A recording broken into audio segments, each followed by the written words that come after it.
Hello everyone, welcome to Simply Made Homestead. I'm Marian, and today I'm going to take you along and show you just how easy it is to make homemade sourdough bagels from scratch. Now to begin, we need a well-fed sourdough starter. And if you don't have a sourdough starter and would like to learn how to make your own, I will link a video at the end of this video and down in the description box for you where I show you exactly how to make one step by step, day by day, and it's super easy, guys. So this is a well-fed starter. You see all the bubbles? All right, I've come in close. See all those? See all the bubbles? That is a well-fed starter. Now when I fed it, it was down to here. And it has more than doubled. So you know that that is a really well-fed starter. Now for making the sourdough bagels, this is my schedule. And you can adjust it to what suits you. But I'll take it out of the fridge the day before that I want to start the bagels. And then that night I let it get to room temperature. I'll take it out in the morning, I'll let it sit on the counter, get to be room temperature, and then that night I'm going to feed it. And then I'll let it sit there overnight, and then in the morning I'm going to feed it again because I want it to be well fed, super bubbly, really working well, and I'll feed it again, and then several hours later, it's usually about 6 hours later, it's really super bubbly. And you can see how it's risen way up the jar. And you can put a little piece of tape on there, like where it is when you fed it. And that way you can look and see if it has doubled. Once it has doubled, and it's got all those beautiful bubbles. Can you see that? Oh, good stuff, y'all. So you know it's ready. All right, now to start this recipe is not difficult, but it does take some time. It's sourdough, so there is a process.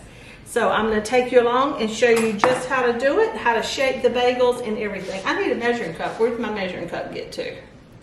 There we go. It's in my flour. We need 1 cup of active sourdough starter.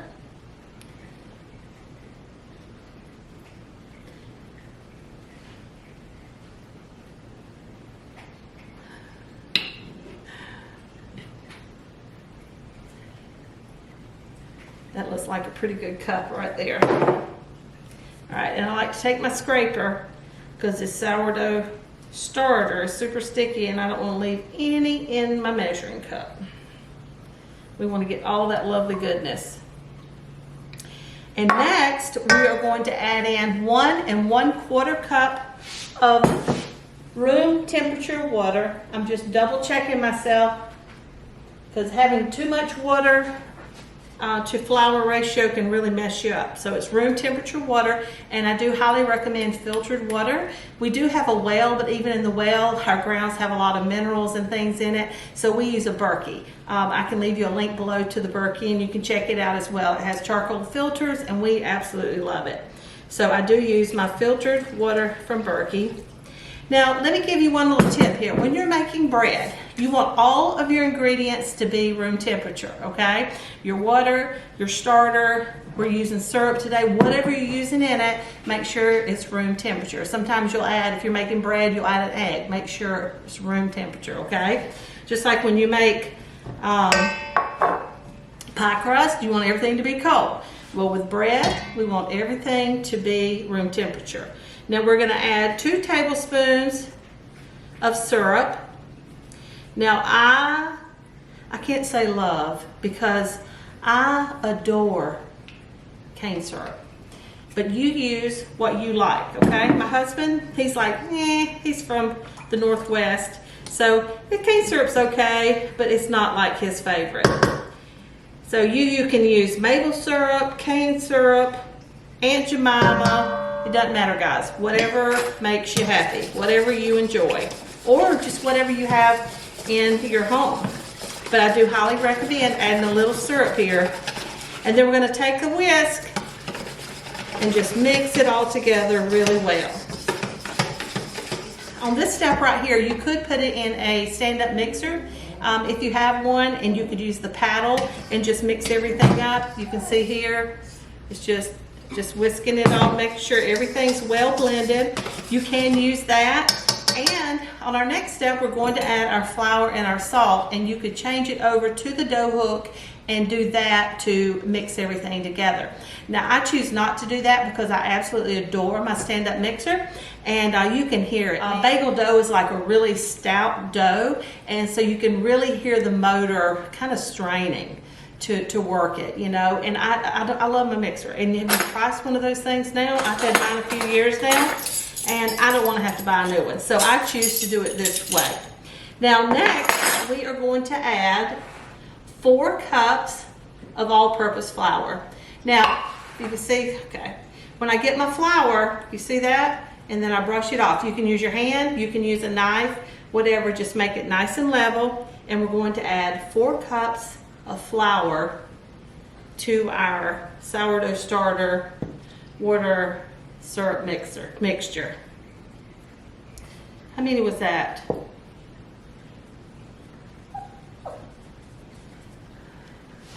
Really, guys, how many was that? Okay, I'm not sure if that was 3 or 4. So we're gonna have to find out with this. Now this is a dough scraper. This is what I like to use to bring my water and my flour together to mix everything up.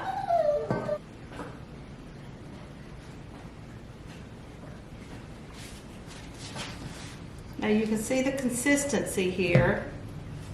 And it's just kind of turning into a bit of a shaggy mess, which is what we want. And in just a minute, I'm going to be able to tell if there are 3 or 4 cups of flour in here. But we want 4.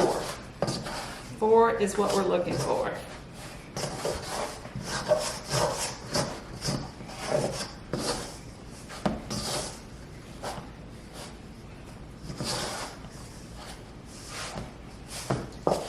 And I'm thinking, by the look of this, that I put 4 cups in.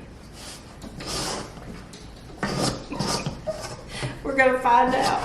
Oh, Lordy. I really think it was 4. So now you can see how I'm kind of cutting into it with this dough scraper. And now we're ready to turn it out on the countertop. Oh, you know what I did not add? That's what happens when I start talking. Lord have mercy, y'all. We need to add 2 teaspoons of salt. Now I'm gonna do this now, and that way, because we have to knead our dough, and we'll be able to work all that salt in there. Normally, I would have added it right when I added the flour, y'all. Oh, Lordy. But I mean, just pushing it around this bowl, I was able to pick up the salt. And so now I can turn it right out on the counter here. Nice clean counter, clean hands, and we're doing exactly the way I do it. Hey Siri, set a timer for 6 minutes. Oops, sorry, it's not Siri, is it? Alexa, set a timer for 6 minutes. 6 minutes, starting now.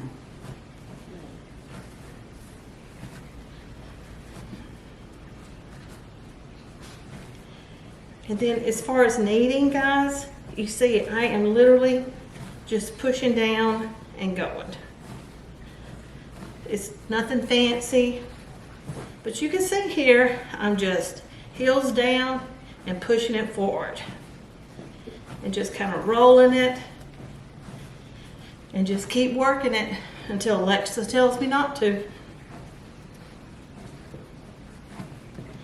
And I get it in a long piece like that, and then I start bringing it back, rolling it back, and going again.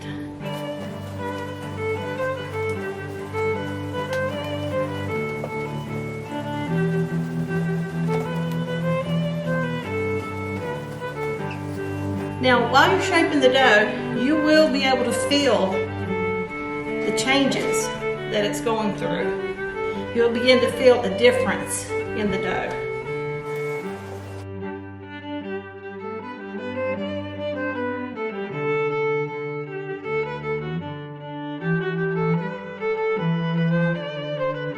This is called the farmhouse arm workout.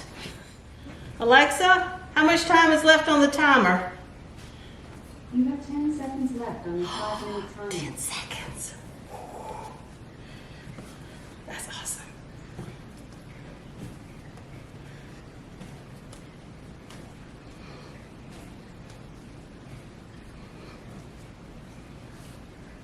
It's a good thing I don't have my microphone on. You'd really hear me huffing and puffing here. I really need to get out and get some cardio. Alexa, turn the timer off. All right, guys, so here we are at the end. Timer's going off. You can, if you feel like you need it for another minute, help yourself. Go right ahead and do just that. But I'm just gonna start rolling it back. We're gonna turn it into a ball. Just like that. And see, guys, when I'm turning it, I'm tucking, okay? I'm tucking and turning it around like that. And you can see, nice, pretty ball of dough there. And we're just gonna take our bowl, same bowl we mixed our dough up in. No oil, no nothing, okay? Don't do anything. Just put that in there, back in your bowl, because me and the dough, we need a rest. No, but seriously, y'all. The dough, once it's been worked like that, it needs to rest.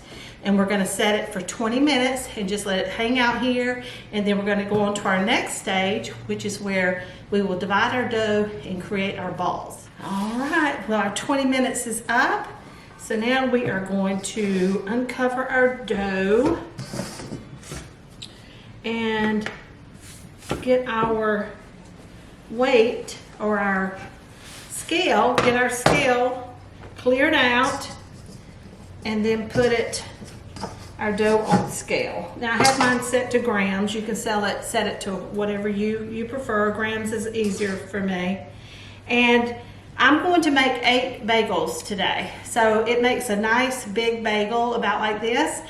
If you'd like a smaller bagel, you can make 10. So the choice is yours. But we're gonna weigh it for 8 today. And this is exactly how I go about it. Alexa, what is 1014 divided by 8? 1014 divided by 8 is 126.75. 126.7. Okay, so that is what we are going to shoot for. Move. Alexa, that's enough. Okay, so 126. So we're just going to split our dough. Once again, I like the dough scraper because things like this, it makes it easy for things like this. You got your cutter and everything right there in hand. So I'm going to try to just do it in quarters. That's 1/16 or 1/17, so I'm just going to cut off a little, add a little more to it. And you just keep working it until you get it where you want it. Now I do like to keep my dough covered because the air, I have the fans on and stuff like that, and the air really starts drying out the outer edges really quick. And it doesn't have to be exact. You want them exact, you can make them exact. But if it's close, now I do like really close, but I mean, if it's close, then I go for it. And you just won't have perfectly even bagels. But like that one was 124. I went with 124. That one's 125. So we're gonna go with that.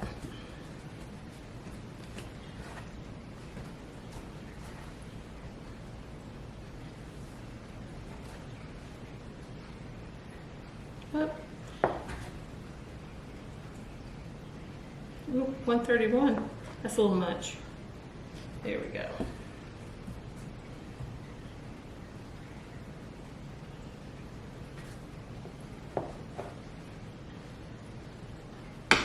And we just keep cutting them into, all we're doing is getting them into even shapes. Now, if you want to just eyeball it and you're not worried about it being a little off or whatever, you can do that. This is whatever however you want to do it, it's fine. Okay? Now we're going to take one of our pieces and we're just going to pull it over. just like that.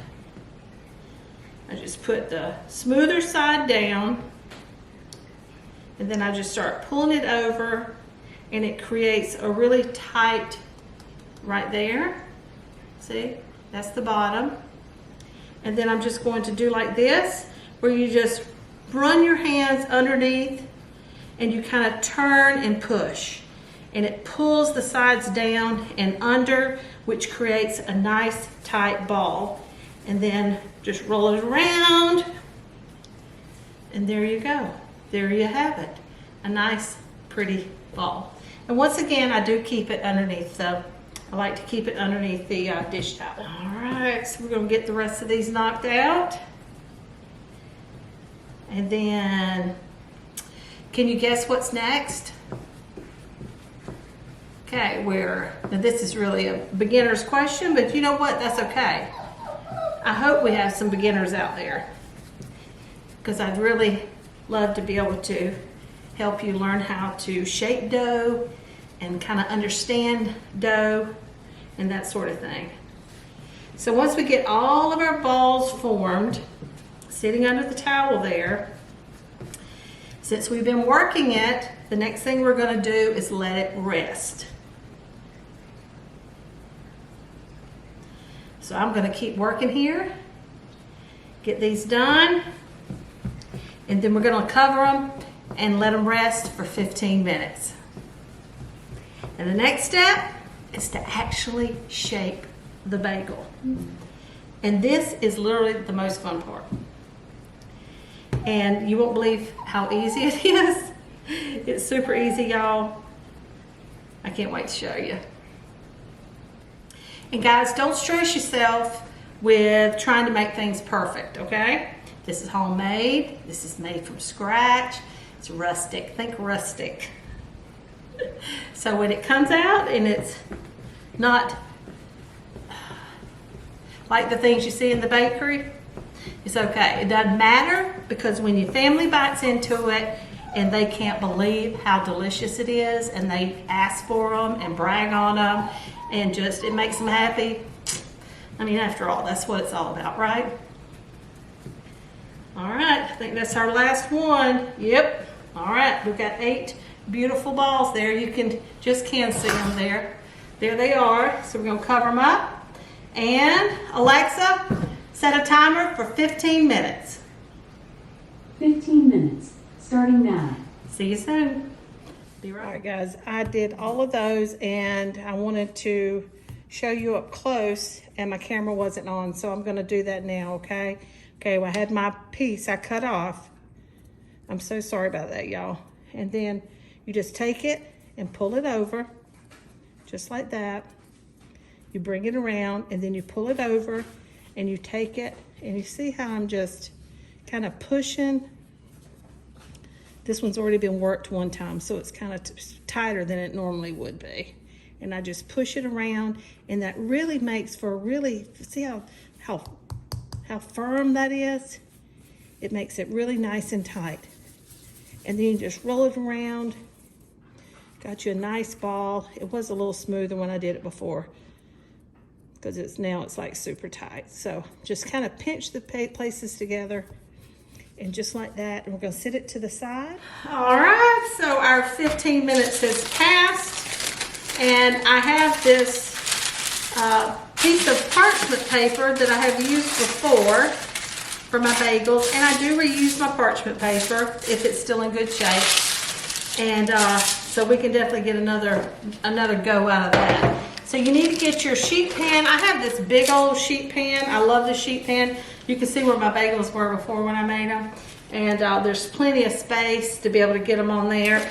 And I really think even the 10, if you made 10 instead of the 8, that you would have room. I can leave links to these things in the description box below for you. So what we're going to do, we do need a little bit of flour on our counter. Now, our bagels have rested, which means it's going to be easier for us to shape them. Okay. Now I had to kind of pull that up off the counter right there a little bit. It stuck a little bit. So you can take your scraper and do like that. You see how easy that came up?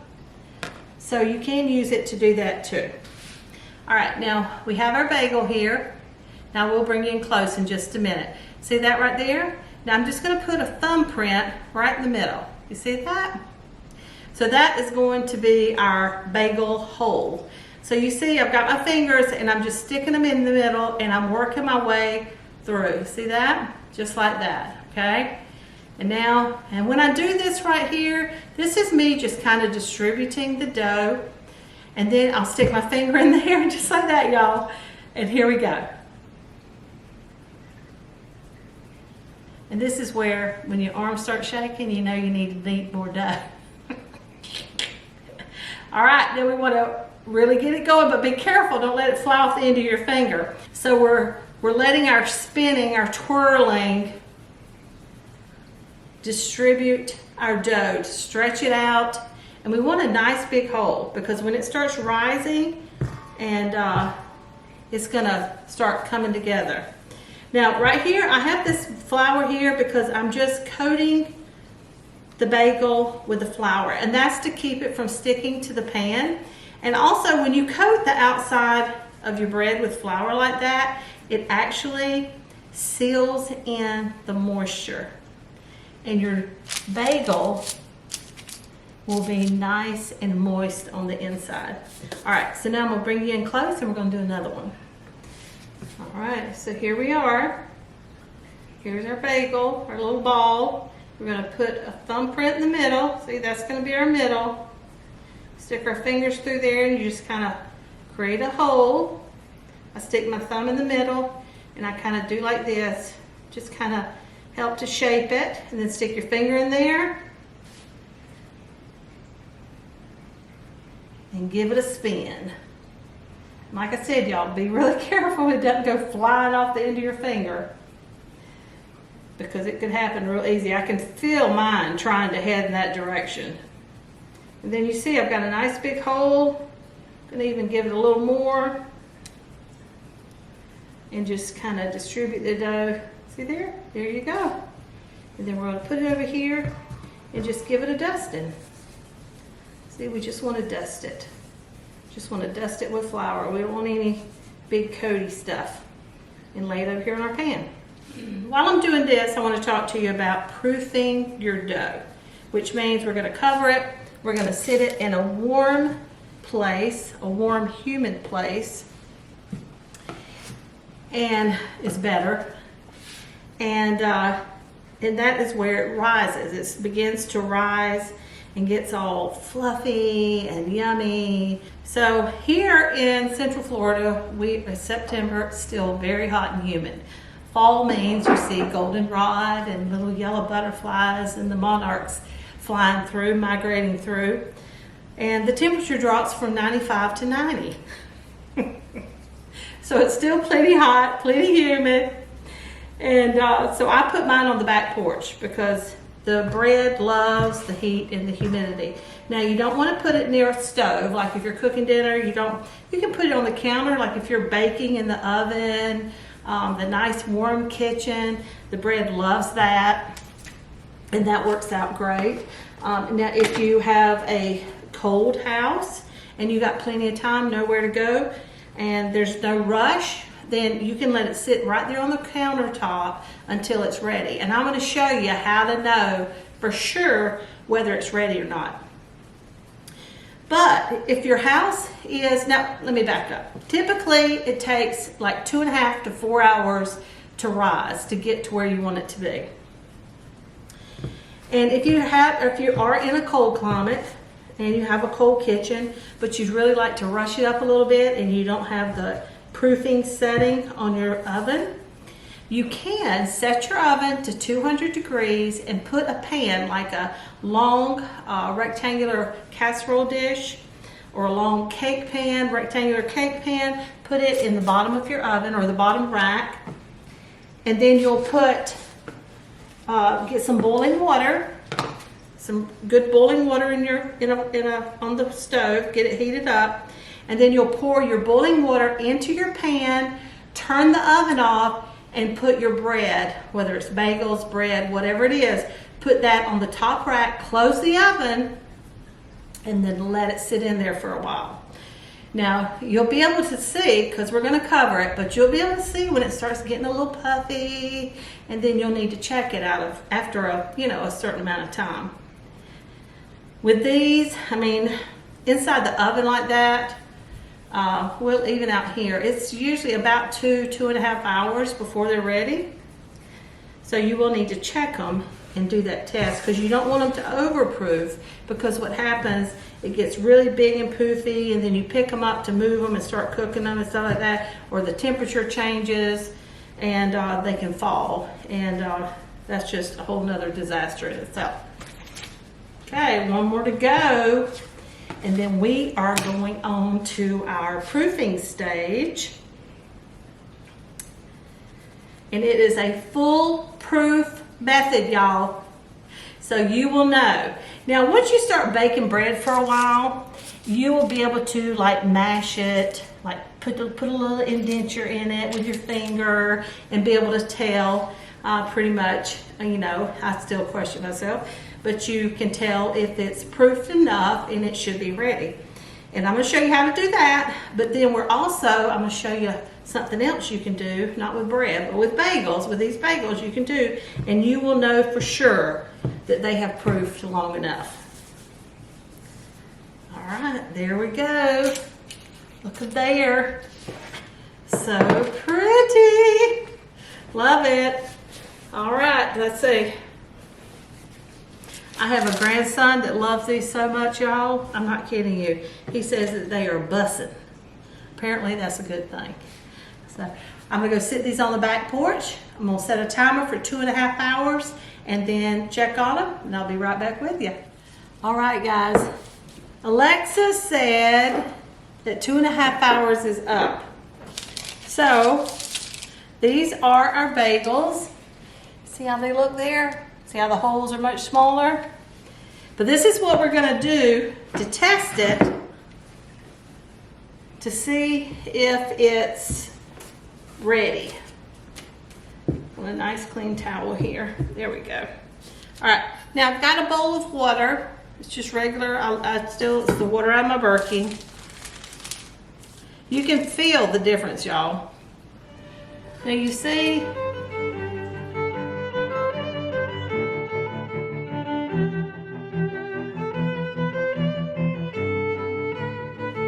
now see, you can mash on it and see how it makes a little indenture, but then it comes back up.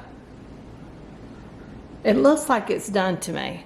But here is a foolproof way of knowing if your bagels have risen enough.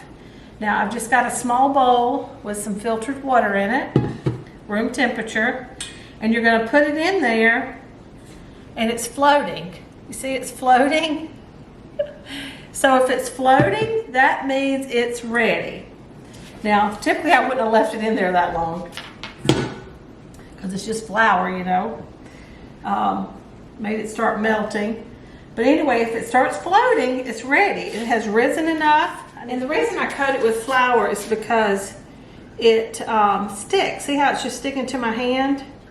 And then it'll sit there in the refrigerator on that pan, and it'll stick really, really bad when you're trying to get it off and when we cook them tomorrow. So there we go. All right, that's better. Okay, so we had a good float, so that means it is in good shape. It has risen just like we want it to. Now if it kind of half floated, just take it out, dry it off, and let it rise a little bit more. But these are in really good shape and ready to go. Now, if it had sunk to the bottom, you want to put it back to where you had it and let them rise more. You want to let them rise until they get to that point where they're nice and floaty. Now, one thing that I do, and guys, I'm using a canola oil spray. I've had it a long time. I'm going to use it because I have it. Since we bought it back in the day, that's what you should get instead of vegetable oil because it's better for you and all that jazz. And since then, now is not good for you. So I'm still going to use it up. This is literally the only thing I ever use spray for, that non-stick spray. And it's just to keep, because you want it, I just spray one side, and then I very gently put it on the inside of the pan, because we just want to keep the air out. And the flour coated on the outside of your bagels, it really kind of seals your bagels. It seals them, and all the moisture stays on the inside and helps them to stay moisture. That is a word, right? Moisture? It's moisture? Oh, Lord. Okay. All right, now you see how I'm doing that. I'm stretching it out there, and then I spray it, because you know how this cling wrap is. I mean, man, oh man. And then I'll turn it over like that. And it's just a little easier to manage that way. And you know what the hardest part of this entire recipe and process is? It's finding room in the refrigerator. So let's go take a look, see what we can do. All right. All right, y'all. There you go. I just have to try to create a good balance in there. And there you go. Now we're going to let those bagels just rest in there overnight, where the fermentation process will continue, and it just creates a super healthy bread for us, guys. So I'll see you soon. Well, good morning. Here we are. It's the next day, and we are going to get our bagels out of the refrigerator and get them all cooked up. But before we take them out of the fridge, we need to go ahead and get our oven set to 450 degrees. Go ahead and get it warming up. We're going to turn, this is an 8-quart pan, and I've got it about half full with water. And then we're going to add 1 tablespoon, you see, I'm using a regular spoon, guys, but so about a tablespoon of baking soda and a tablespoon of brown sugar. Doesn't matter if it's light or dark brown sugar, just whatever you have. And then I'm just going to mix that up just to kind of get the baking soda and the brown sugar all dissolved in the water. Okay. Now to get that firm crust on the outside of bagels, you do have to boil them for a few seconds in boiling water. That's what creates that crust. So that's what this pot is for. Now I am going to put my lid on it. I use a lid because you know how it takes a long time for the water to start boiling without a lid, and when it starts cooking and you put a bagel in, it cools the water off, and if I put a lid on it, it brings it back to that boiling point really quick, and my bagels aren't just sitting there in water that's not actually boiling and to that point where I want it to be. Now, be sure and have some form of timer handy. I just go over to my clock and set my timer. And what we're going to be using is a 20-second timer. And then I'll just sit it right here, and that way I can just continually mash, mash, mash. All right, now the oven's heating up. We're going to leave our bagels in the refrigerator until everything is ready to roll. All right, y'all, I want to tell you something really quick here before we get started. If you want to do seeds or dried onions or anything on top of your bagels, I have gotten to where I do ours plain most of the time because the kids, they don't like the seeds, and I don't think my husband really likes them either. We like them plain, and cream cheese and different flavors of jelly and things like that. So that's our preference. But if you want to do seeds, you can just take a little saucer, and after you boil them, you can take them, and they're still really hot, so, but you can have a plate full of different kinds of seeds, different plates, and you can just turn them upside down on there, coat your seeds really well, and put it back on your baking sheet. Super easy. And I have a really hard time holding on to those super hot bagels. So sometimes they cool off a lot and they're not as moist on top where they stick really well. Some people will brush it with egg yolk or egg whites on top to help it stick. I like to just take a little brush or a little damp paper towel and just add a little moisture, because that's all you need, just a little moisture so the seeds will stick. All right, let's get to cooking. All right, well, you can see that water. It is just a-boiling. Now, I do have one of these little spatulas here. I think it's made for like wontons or something, but it's excellent for a lot of things, and I use it for my bagels. So carefully, gently take your bagel off of the pan and just drop it in the water. Now this pan, I'm able to put 3 in at a time and set your timer.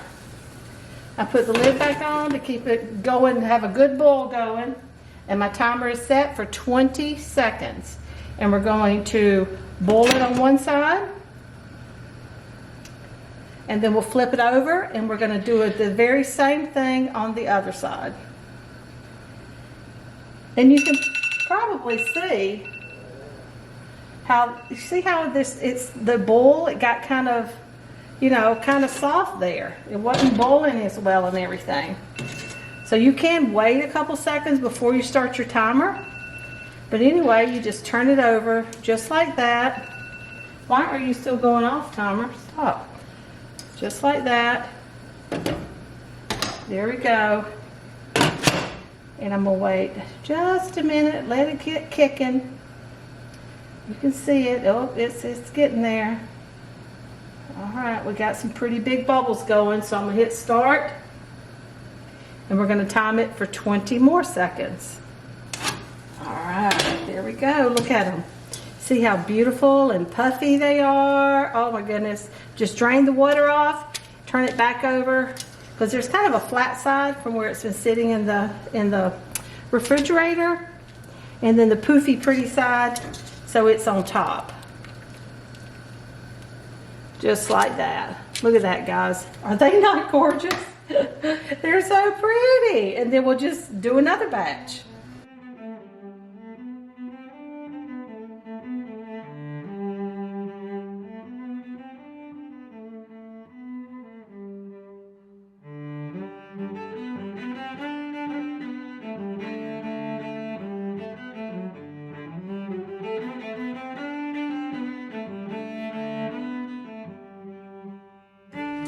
So they are all done cooking in the boiling water. And at this point, this is where you'd add the seeds, guys. By brushing it with a little egg white and sprinkling the seeds on the top. I like to use the plate. See how nice and moist that one is right there? Seeds stick right to it. Most of them are still really moist where you wouldn't even have to moisten them. And you could start, see, it's cooled off so much. I usually just don't wait long enough to get started. But so in the oven they go. And remember, we started our oven at 450 degrees. Well, now we're going to turn it down to 400 degrees. The 450 was just to get it really good and hot. I do the same things when I make sourdough bread, pizzas. And I'm going to set my timer for 18 minutes. Now for us, 18 minutes has been proven to be, because of this particular stove, the way it cooks, they come out perfect. The right shade of brown. Every now and then I will stick them back in there for another minute or two, but typically 18 minutes is good for us.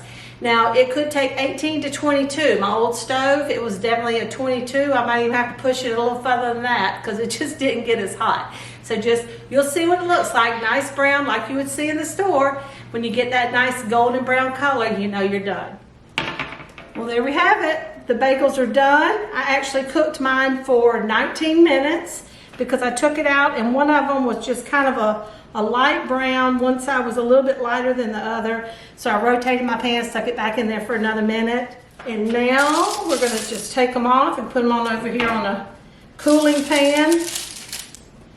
And I'm going to pick one up with a glove because I want to bring it up close to the camera and show you that what I'm talking about. Like, I don't know if you can see how much the hole closes up after it rises and the baking time. How it really just expands everything. See how that's the hole? It turns really small, so don't be scared to make a nice big hole when you're shaping them. Now, I always let these cool before I cut them because it's too hot to hold on to. And I guess you could cut it like this. I always stand it up. But I want you to see the inside of it. And I wouldn't mind a nice hot bagel for a snack. Ooh, that's hot. Oh, look at that. I think I'm gonna have to throw some butter on that. There's just something about hot bread that just calls me to the butter dish. And to give it a go. I'm more gonna be dripping butter when I get done with this. But I want y'all to see this. Oh. Mmm. Crispy. Firm on the outside. Soft, tender, and absolutely delicious on the inside, guys. Mmm. So good. Alright guys, if you've enjoyed this video, please give us a big old thumbs up. We really would appreciate it. If you would like a printable recipe card for the sourdough bagels, just head on over to our website at simplymadehomestead.com and you'll be able to find it there. Now if you have any questions or comments, please be sure to leave them in the comment section below. I love to hear from you and I'll do everything I can to help you in your journey of making bread from scratch. That's it for today, guys. Thank you so much for joining me here in my kitchen. And until next time, take care and God bless.